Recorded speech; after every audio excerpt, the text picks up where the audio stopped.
लग्नानंतर होईलच प्रेम या मालिकेच्या आजच्या एपिसोडमध्ये आपण पाहणार आहोत की आर्या खरं तरी ते नंदिनी आणि जीवासाठी सरोगेट मदर स्वतःच होणार आहे बरं का. हे सर्व कशा प्रकारे आणि का होणार आहे या सर्व गोष्टी आपण पाहणार आहोत. आता सुरुवातीला काव्या आणि पारचं IAP रोडबद्दल बोलणं सुरू असतं. लॅपटॉप घेऊन ते बसलेले असतात.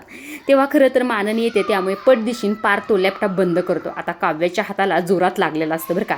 माननी आल्याबरोबर म्हणत असते, काय चाललं तुमच्या दोघांचं, काय खुसूरपुसूर करत होतात, मला सुद्धा सांगा बरं, काय लपवत आहे तुम्ही. त्यावर पार्थ म्हणत असतो, नाही आई काही नाही लपवत आम्ही, असं जनरल बोलत होतात. त्यावर माननी म्हणते, अरे मेल्या, मी तुझे लंगोट बदललेत, मला सगळ्या गोष्टी कळतात. असं म्हटल्याबरोबर पार्थ म्हणत असतो, मी आत्ताच काव्याला म्हणत होतो, बायकांना कुठला विषय कुठे नेतात, माझ्या लंगोटपर्यंत जाऊन पोहोचलीस तू. त्यावर माननी म्हणत असते, अरे मी तुला चांगलं ओळखते, एरवी तुम्ही बेडरूममध्ये बसलात का, तरी दोघांचा हसण्याचा आवाज आणि बोलण्याचा आवाज मला किचनपर्यंत येतो. आज काय खुसूरपुसूर चालली होती की मला सुद्धा ऐकायला आलं नाही, सांगा काय लपवत आहे तुम्ही. आता पार्थ तर अजिबातच सांगायला तयार नसतं बरं का. तेव्हा माननी म्हणत असते, काव्या तू सांग बरं, जाऊ दे तू सांग काय चालू होतं तुमचं. त्यावर आता काव्याला नेमकं काय बोलावं कळतच नसतं. तेव्हा काव्या म्हणत असते, आई ते काय ना, आता नंदिनी ताईचा वाढदिवस आला आहे ना, त्याचीच प्लॅनिंग करत होते मी. असं म्हटल्यानंतर माननी म्हणते, हो का, बघ मेल्या, माझी सून तरी चांगली, माझ्यापासून काही लपवत नाही, तर तू काही कामाचं नाहीस, नेहमी लपवाछपी करत असतोस, असंही ते खरं पार्थ म्हणत असतं बरं का. आता पार्थला माननीला इथून हाकलायचं असतं. त्यामुळे माननीला म्हणतो असतो, किचनमध्ये आई दूध ठेवलंस का तू. त्यावर माननी धावतच किचनमध्ये गेलेली असते. आता काव्याचे बोटं तर लॅपटॉप खाली आलेले असतात, त्यामुळे तिला फार त्रास होत असतो बरं का. तेव्हा पार्थ तिचे फुकून देत असतो.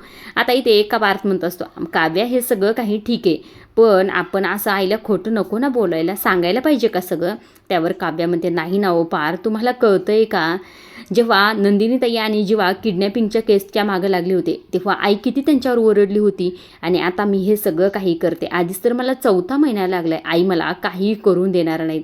प्लीज पार्थ काही सांगायला नको, हे सगळं काही झाल्यानंतर आपण सांगूया की, स्वतः मी सांगते, तुम्ही अजिबात काळजी करू नका, असंही ते काव्या पार्थला रिक्वेस्ट करत असते. आता इकडे दुसऱ्या बाजू जेव्हा नंदिनी आणि त्याचबरोबर आर्या त्यांच्या बेडरूममध्ये असतात तेव्हा इथे ती आर्या म्हणत असते, खरंच तुम्ही दोघं जे काही करताय ते खरंच ग्रेट आहे. काव्यासाठी तुम्ही हे सगळं करताय ना, सल्यूट आहे तुम्हाला. जीवा नंदिनीची मी फॅन झाले बरं का आता, खरंच ग्रेट आहात, असं म्हणून त्यांचं कौतुक करत असते. त्यांना म्हणत असते, खरंच नंदिनी, आजपर्यंत आपल्या दोघीचं एक सिक्रेट होतं, पण आता हे आपल्या तिघांचं सिक्रेट झालेलं आहे. त्यावर इकडनं जीवा म्हणत असतं, मला सांगा की नेमकं काय सिक्रेट आहे तुमचं. त्यावर ते आर्या म्हणत असते, आमच्या कोड ग्रुपमध्ये यायला जरा तुला वेळ लागेल नंतर कधीतरी, असंही ते आर्या म्हणत असते. आता ह्या दोघींचं नेमकं काय गुपित आहे ते आपल्याला पुढे कळणारच आहे बरं का, त्यामुळे एपिसोड कंटिन्यू करा. आता यांचं बोलणं सुरू असतं तेव्हा खरं तर इकडनं जी काही आर्या असते ती या दोघांना म्हणत असते, खरं तर तुम्हाला इतकी बाळाची आस आहे, इतकी बाळाची ओढ आहे, तर तुम्ही सरोगेट मदरचा का विचार करत नाहीत.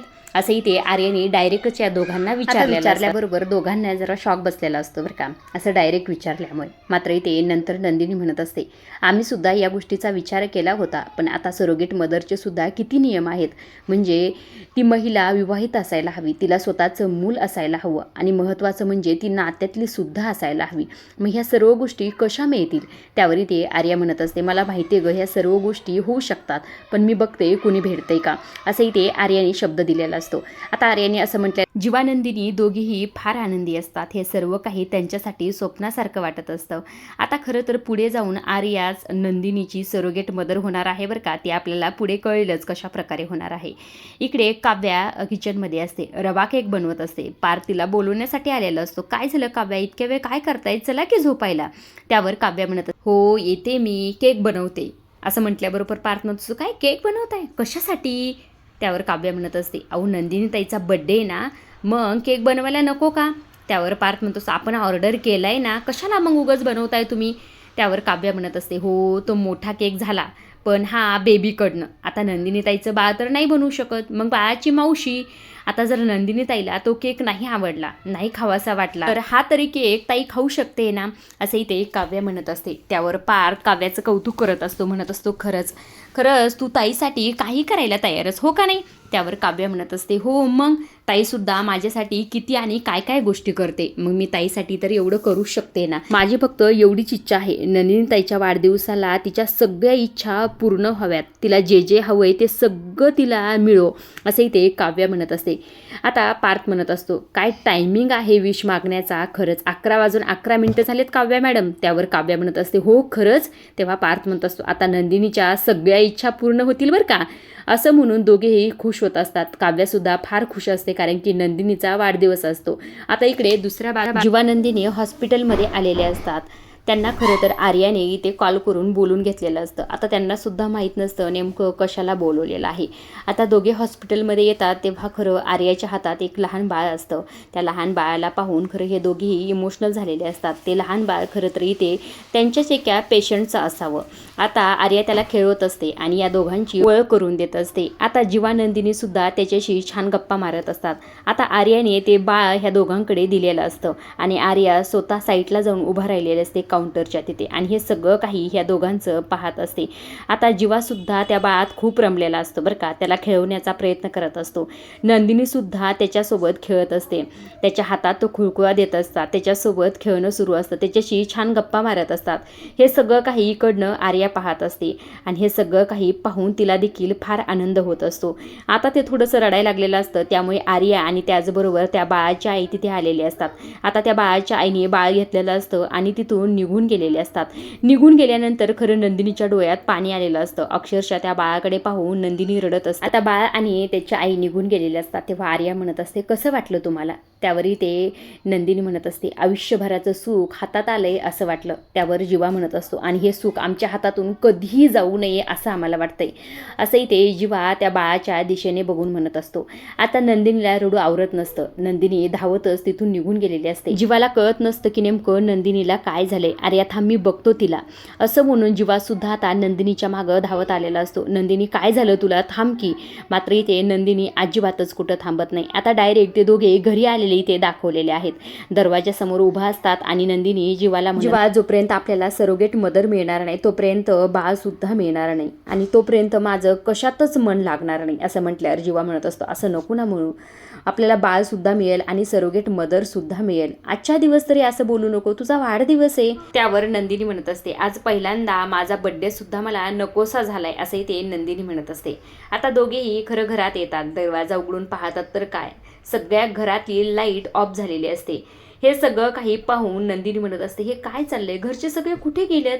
असं म्हटल्यानंतर आता जीवा नंदिनी हॉलमध्ये येऊन पोहोचलेले असतात.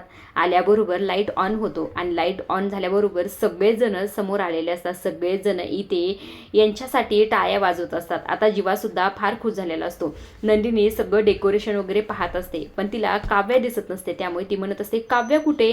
त्यावर माननी म्हणत असते, काव्या येतच असेल, थांब जरा, असंही ते माननी म्हणत असते.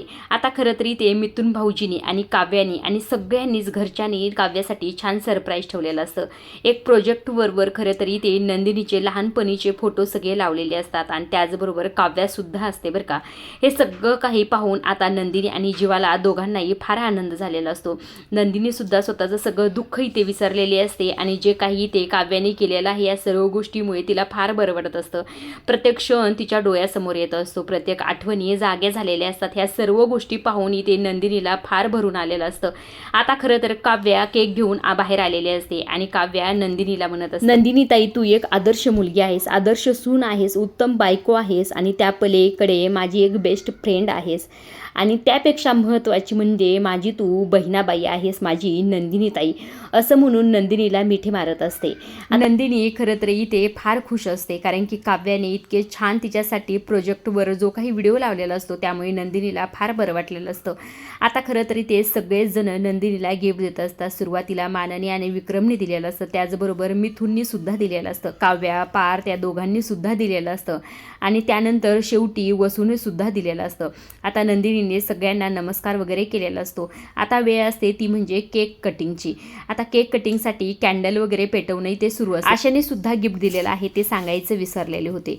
आता हे सगळं काही यांचं सेलिब्रेशन सुरू असतं. तितक्यात खरं तरी इकडनं आर्या आलेली असते. आर्याला पाहताच खरं सगळेच जण खुश झालेले असतात. मात्र इथे वसूला फार काही आर्या आवडलेलं नाही बरं का. ती म्हणत असते, आली का परत ही कशाला? आता आर्या आल्यानंतर खरं तरी ते केक कटिंग करणार असतात. तितक्यात आठवतं की सुरीच नाही, त्यामुळे माननी सुरी आणण्यासाठी किचनमध्ये जाते. आता माननी तिकडे गेल्यानंतर आर्या जीवाला हाऊस साईटला बोलवत असते. आता दोघे साईटला गेल्यानंतर आता जीवा म्हणत असतो, काय झालं, कशाला बोलवलंस? त्यावर आता आर्या खरं तरी ते बाळकृष्ण जीवाच्या हातात ठेवते. बाळकृष्ण जीवाच्या हातात ठेवल्यानंतर जीवा म्हणत असतो, काय नेमकं हे कशासाठी? त्यावरही ते आर्या म्हणत असते, सरोगेट मदर मिळालेले आहे. हे ऐकल्यानंतर जीवा तर फार खुश झालेला असतो. आता जीवा आणि आर्या दोघीही ते सगळ्यांसमोर आलेले असतात. आता केक कटिंगची बारी असते. कॅन्डल नंदिनी फुकवत असते. तेव्हाही ते काव्या म्हणत असते, अगं ताई असं काय करतेस, काहीतरी विष तरी माग ना गं. असं म्हटल्यानंतर आता नंदिनीच्या डोळ्यात पाणी आलेलं असतं. कॅन्डल फुकत असते, मात्र तिच्या मनातच काहीतरी विष मागत असते. इकडनं विक्रम म्हणत असतात, आय डोंट लाईक धिस जीवा, काय चाललंय तुझं? अरे बायकोसाठी काहीतरी कविता केली होतीस ना, बोल की ती. त्यावर जीवा म्हणत असतो, हो अरे विसरलोच की, ठीक आहे ठीक आहे. असं म्हणून आता इथे कविता म्हणत असतो, तुझ्या आधी तुझ्यासाठी त्याच्याकडे मागितलं म्हणून देवाने तथास्तु म्हटलं.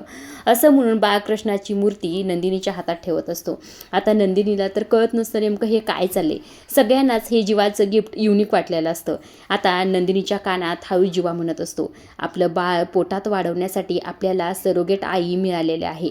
हे ऐकल्यानंतर आता इथे नंदिनी तर फार खुश झालेली असते, कारण की सगळ्यात बेस्ट बड्डे गिफ्ट तिला मिळालेलं असतं. हे ऐकून तिचा आनंद गगनात मावत नसतो. आता नंदिनीचा बड्डे तर छान होणार आहे, कारण की ते तिला इतकं छान गिफ्ट जे भेटलेलं असतं त्यामुळे नंदिनी फार खुश असते. केक कटिंग वगैरे झालेला असतो. नंदिनीला सगळ्यांनीच केक भरवलेला असतो. सगळ्यांसोबत छान असे फोटोसुद्धा काढलेले असतात. फोटो काढण्याचं काम पार्थनी ते बरोबर केलेलं असतं. आता आर्यासुद्धा इथे केक खाऊ घालण्यासाठी नंदिनीकडे आलेली असते. तेव्हा इथे नंदिनी म्हणत असते, कोण आहे आई ती? त्यावर आर्या म्हणते, इथे सगळ्यांसमोर कसं सांगणार? त्यावर इकडनं जीवा हे सगळं काही ऐकत असतं बरं का. तेव्हा जीवा म्हणत असतो, अरे तुम्ही दोघी रूममध्ये जा ना आणि बोला ना, इथे सगळ्यांसमोर काय बोलताय? आता आर्या हळूच म्हणत असते, फ्रेश होते म्हणून असं म्हण ना सगळ्यांना. असं म्हटल्यानंतर आता नंदिनी म्हणत असते, मी फ्रेश होऊन येते आई.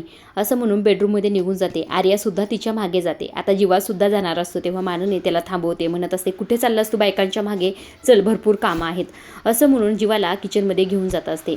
इकडे जी काही वसू असते ती रम्याला बोलत असते. म्हणत असते, अगं कधी येणार रम्या तू, मला अजिबातच इथे करमत नाही.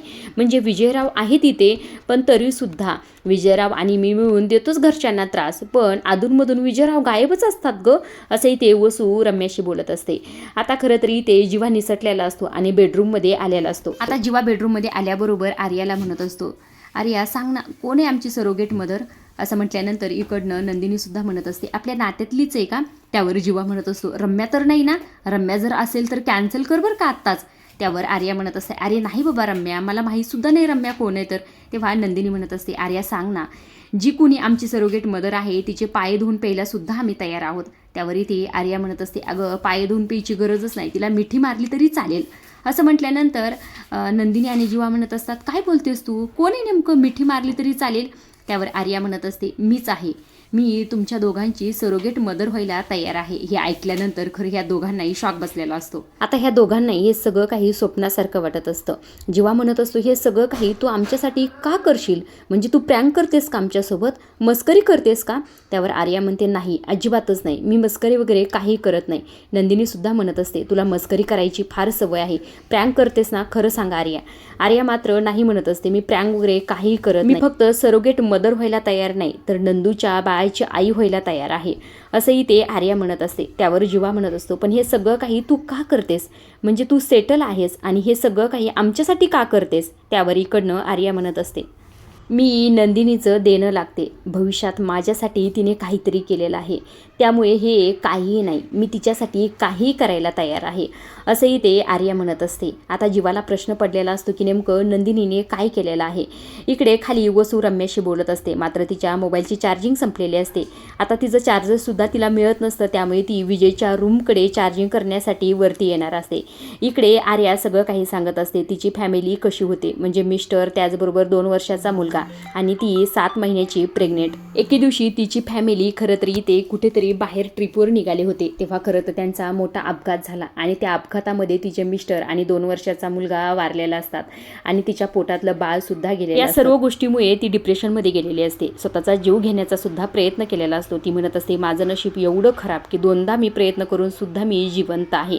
आजच्या पुरतं एवढंच. पुढील भागात आपण पाहत असतो की आर्या म्हणत असते, मग माझ्या आयुष्यात झाली एंट्री, ती म्हणजे नंदिनी मॅडमची, आणि तिने माझ्या आयुष्यात जे नाही ते सर्व केलं.